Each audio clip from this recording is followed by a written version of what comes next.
Okay, Assalamualaikum warahmatullahi taala wabarakatuh dan selamat sejahtera. Okay, saya Cikgu Anida. Hari ini Cikgu akan ajar tentang complex numbers. So, what is complex numbers? You all pernah dengar tak tentang complex numbers? Mungkin ramai pelajar tingkatan 6 yang tak pernah dengar lagi, tak pernah belajar lagi tentang complex numbers masa tingkatan 5. Okay. Jadi biasanya yang kita belajar sebelum ni nombor-nombor yang ada dalam dunia nyata ataupun yang kita panggil sebagai X ahli kepada R. R ni is the real number set. It will be any numbers dalam dunia yang sebenar ni, sebarang nombor yang kita yang terletak di atas garis nombor nyata. Jadi yang ini kita boleh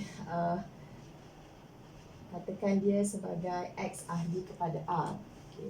Sorry sekejap. Dia tulis atas lagi kot.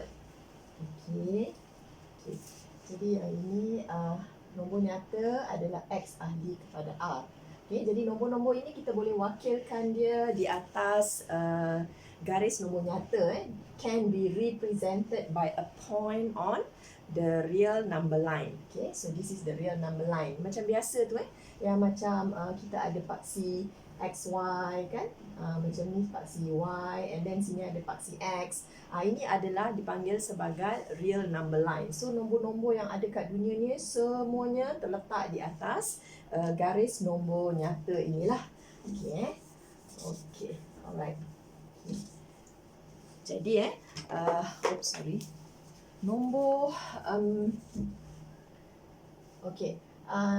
untuk X yang ahli kepada R, maknanya X kita akan terletak di antara negatif infinity sehinggalah positif infinity. Right? Jadi bila kita ada nilai X kuasa 2, kita dapati untuk semua jenis nombor nyata, kita akan ada nilai X kuasa 2 is always positive, iaitu lebih besar atau sama dengan kosong. Betul tak pelajar? Sebab kalau katakan nombor negatif kita kuasa 2 kan, kita akan dapat positif. Kalau kosong kita kuasa 2 kan, so kita akan dapat kosong. Jadi maknanya kita akan ada nilai X squared greater than or equal 0 is always positive. But what about if we have the value of X squared which is minus 1. Pernah jumpa tak sebelum ni X squared sama dengan negatif 1? Mungkin pelajar tak pernah jumpa lagi kan, X squared sama dengan negatif 1. Last time bila katakan X squared sama dengan negatif 3 ke, negatif 4 ke, negatif 1, so kita kata undefined ataupun something which impossible. Impossible. But now since you are going to learn about the complex numbers, jadi sebenarnya kita akan ada nilai untuk X squared sama dengan negatif 1. Jadi dekat sini nilai X kita akan ambil the square root of minus 1. The square root of minus 1. So the square root of minus 1 is actually denoted by I. This is what we call the imaginary number. Imaginary number. Ataupun dipanggil sebagai nombor khayalan, nombor yang tak ada dalam dunia nyata ataupun dunia sebenar. Alright. Jadi daripada sini kita akan kita tahu bahawa I squared nanti maksudnya punca kuasa negatif 1 ini kalau kita kuasa 2 kan, so dia akan dapat nilai negatif 1 lah. Jadi maksudnya ada satu lagi important point here, which is I squared equal minus 1. I squared ni mesti nilai dia sama dengan negatif 1. Sebelum ni kita tak ada kan, sebarang nombor yang kita kuasa 2 kan dapat negatif. Sebelum ni sebarang nombor kita kuasa 2 kan sentiasa bernilai positif. Alright. So this is what we call the imaginary numbers lah. Example. Cikgu bagi beberapa example kat sini. Contoh kalau saya ada set negatif 4. So set negatif 4 saya boleh tulis ini sebagai the square root of 4 darab dengan negatif 1. Okay, negatif 1. So dekat sini saya akan ada 4. Since minus 1 is I squared, so kat sini saya boleh tulis sebagai I kuasa 2.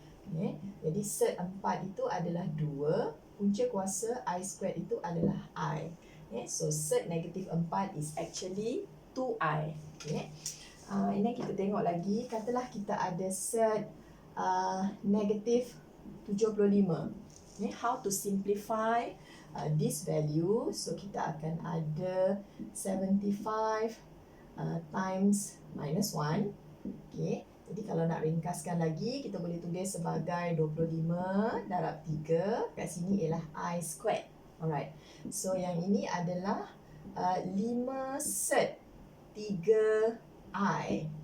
Okay. 5 cert 3I. Dapat sama kaedah macam tadi. Okay. Katalah kita ada nombor dalam bentuk fraction pula, negatif 4/25. Then how to simplify this?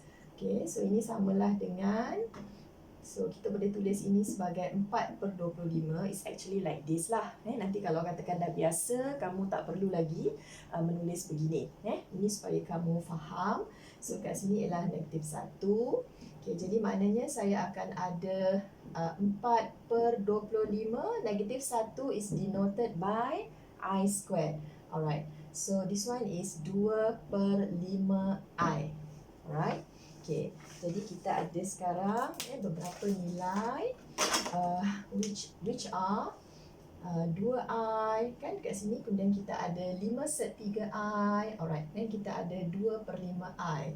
So all these numbers, okay, are known as an imaginary numbers. Nombor-nombor hayalan. All in terms of I. Okay. Jadi biasanya I ini kalau dalam mathematics kita akan gunakan simbol I ini khusus untuk imaginary numbers. Kita biasanya tak gunakan I ini untuk mewakili sebarang nombor-nombor lain. Biasanya kita wakilkan dia dengan X, Y, Z dan sebagainya lah. Z pun biasanya kita gunakan untuk complex numbers. Okay. Jadi so I will be the imaginary numbers, and I squared sama dengan negatif 1. Manakala nilai I adalah, jadi poin-poin penting dekat sini ialah kita ada tadi I sama dengan punca kuasa negatif 1. Okay. And then I squared sama dengan negatif 1. Okay. Ini ada satu poin penting. There's another one. So I is what we call the imaginary number.